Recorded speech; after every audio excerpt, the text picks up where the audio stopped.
Assalamualaikum warahmatullahi wabarakatuh. Saya Novita Dupratica. Di video kali ini saya akan membacakan sebuah cerpen yang berjudul Kemarau karya Andrea Hirata.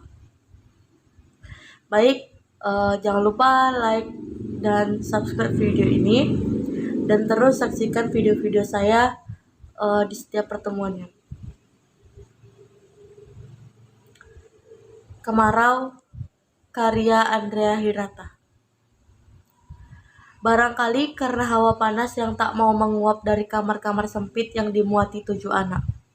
Barangkali lantaran mertua makin cerewet karena gerah. Barangkali karena musim kemarau terlanjur berkepanjangan, kampung kami menjadi sangat tidak enak setelah bulan Maret sampai September. Tak ada yang betah di rumah dan makin menyusahkan karena tak ada hiburan di luar. Ada kalanya bidu wanita organ tunggal meliuk-liuk seperti belut sawah di atas panggung berhias pelepah kelapa di pinggir pantai. Lebih menyanyikan maksiat daripada lagu. Tapi itu hanya lama-lama sekali. Pun kalau harga timah sedang bagus, yang amat jarang bagus. Tak ada galeri seni, gedung bioskop, kafe-kafe, atau pusat perbelanjaan untuk dikunjungi. Yang sedikit menarik perhatian hanya sebuah jam besar di tengah kota. Dan jam itu sudah rusak selama 46 tahun. Jarum pendeknya ngerem mendadak di angka 5. Jarum panjangnya menghembuskan nafas yang terakhir di pelukan angka 12. Jarum detik telah minggat dengan perempuan lain, tak tahu kemana. Melihat jam itu, sejak kecil aku punya firasat bahwa jika nanti dunia kiamat, kejadiannya akan tepat pukul 5.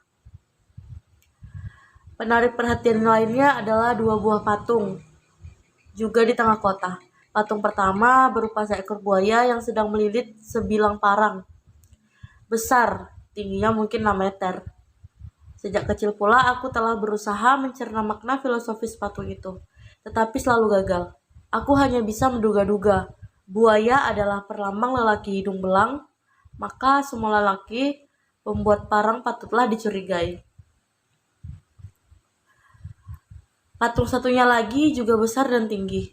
Patung itu adalah patung para pejuang kemerdekaan tahun 45. Lengkap dengan senapan dan bambu runcing. Mereka mengacungkan tinju dengan garam, siap menyikat Belanda. Juga sejak kecil, aku bertanya-tanya, mengapa pematung membuat kepala patung itu secara anatomis sangat besar. Baru belakangan ku tahu jawabannya, yaitu di depan patung itu kini dipasang papan reklame dan di situ para politisi sering berbusa-busa membanggakan program-program mereka. Maka tampaklah kini para pejuang 45 itu seperti ingin menonjok mereka. Jika ingin tahu definisi dari visi seorang seniman, patung itu memberi contoh yang sangat pas. Jam besar, patung pejuang 45, dan papan reklame itu ada kalanya bagiku tampak bak panggung parodi. Ada kalanya bak wangsit, dan ada kalanya bak segitiga bermuda yang menyimpan misteri politik republik ini. Namun, tak pernah kami risaukan semua itu sebab kami punya sebuah museum. Dan museum kami adalah museum yang paling hebat di dunia. Tak ada yang bisa membandingkannya atau menandingkannya sebab ia museum sekaligus kebun binatang. Baiklah, mari bicara soal museum. Di sana ada sebuah ruangan yang jika dimasuki harus membuka sendal dan mengucapkan Assalamualaikum demi menghormati tombak-tombak karatan, peninggalan para hulu balang antah barantah. Uang kecil yang diselipkan ke dalam kotak di samping tombak-tombak itu dapat menyebabkan pendermanya awet muda dan enteng jodoh. Anak-anak yang tak sengaja menunjuk tombak itu harus mengisap telunjuknya agar tidak kualat. Dari jendela museum istimewa sekali, tampak hewan-hewan berkeliaran. Itulah kebun binatang kami. Setiap minggu tempat itu dipenuhi orang-orang yang ingin melihat kijang yang saking buduknya sudah tampak serupa kambing. Ada pula unta gaek yang menderita sakit batuk kering stadium 4. Setiap kali dia batuk, nyawanya seperti mau copot. Ada zebra jompo yang hanya memandang ke satu jurusan saja. Tak paham aku apa yang tengah berkecamuk di dalam kalbunya. Ada orang utan uzur yang sudah ompong dan tampak terang-terangan menafsui bebek-bebek gendut di kolam butek sebelah sana. Tak ada malu sama sekali. Lalu ada singa tua kurapan bermata sendu, macam penyanyi dangdut. Singa itu sepertinya sangat benci pada hidupnya sendiri. Mereka muak melihat orang-orang udik yang menonton mereka di dalam kandang. Konon, mereka dihibahkan ke kampung kami karena telah afkir dari sebuah kebun binatang di Jawa, di mana mereka dianggap tidak seksi lagi. Namun, seperti segala sesuatu yang selalu kami terima apa adanya, seperti segala sesuatu yang tak pernah berubah di kampung kami, makhluk-makhluk hidup segan mati tak mau itu selalu punya tempat di dalam kebun binatang kami, di dalam hati kami. Hewan-hewan itu menguap sepanjang hari, mereka hanya seekor saja dari jenisnya masing-masing. Jadi mereka adalah pejantan bujang lapuk seumur-umur. Sungguh mengerikan hidup ini kadang-kadang.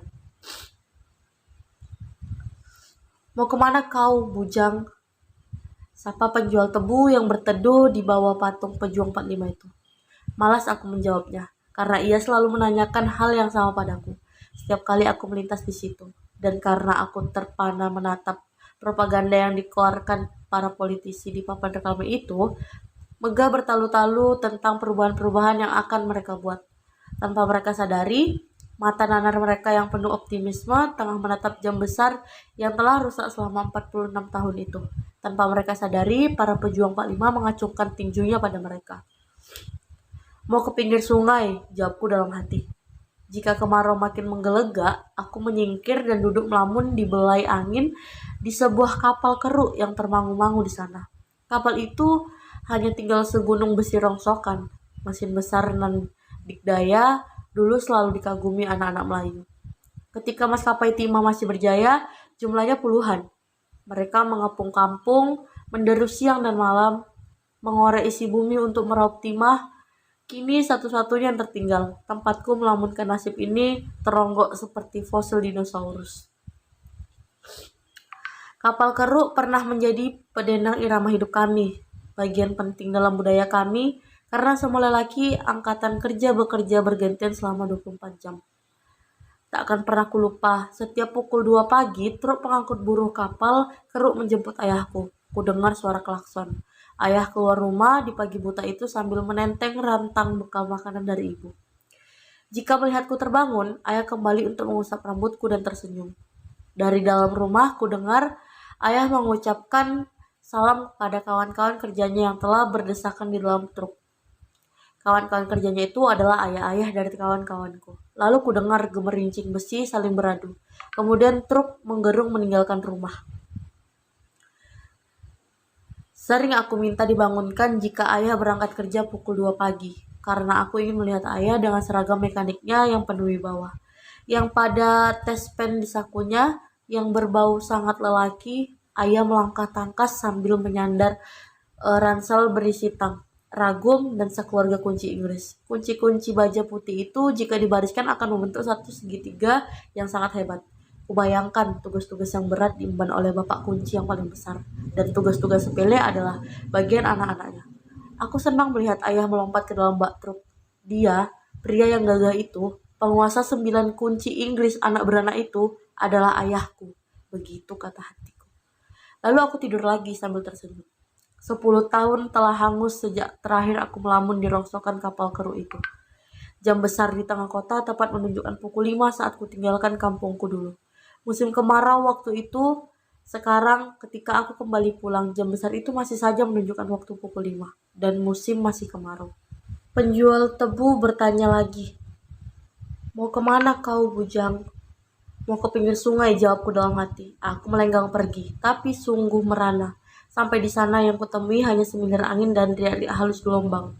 Bangkai kapal keruk itu lenyap, macam telah disulap seorang ilusionis. Aku kembali pada penjual tebu, aku bertanya, Pak Ji, kemana perginya kapal keruk itu? Sudah dipotong-potong menjadi besi kiloan, jawabnya acuh tak acuh sambil mengunyah tebunya yang tak laku. Aku terinyak, karena sudah kenangan manis itu, lenyap sudah kebanggaan masa kecil itu. Hapus sudah kebudayaan itu.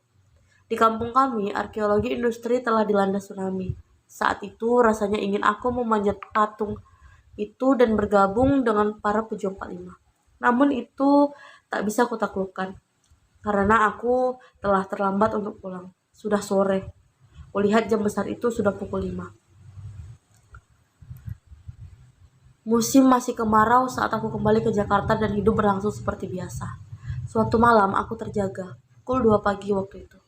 Lalu seakan kudengar suara klakson mobil truk dan menguar suara orang-orang mengucapkan salam. Kemudian kudengar gemerincing besi saling beradu.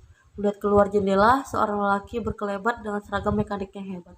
Lalu truk menggerung, pelan-pelan meninggalkan rumah. Aku termangu, kerinduan pada ayah menjadi tertanggungkan. Baik, itu tadi merupakan cerpen Kemarau dari Andrea Hirata. Semoga teman-teman bisa terhibur dengan cerpen tersebut dan mengambil apa isi yang terdapat dalam cerpen tersebut. Segala kebaikannya silakan diambil dan keburukannya silakan ditinggalkan. Dan semoga teman-teman bisa lebih mengerti dan lebih mengetahui apa saja karya dari Andrea Hirata. Terima kasih, mohon maaf apabila ada kesalahan kata dan salah pembacaan. Saya akhiri, wassalamualaikum warahmatullahi wabarakatuh.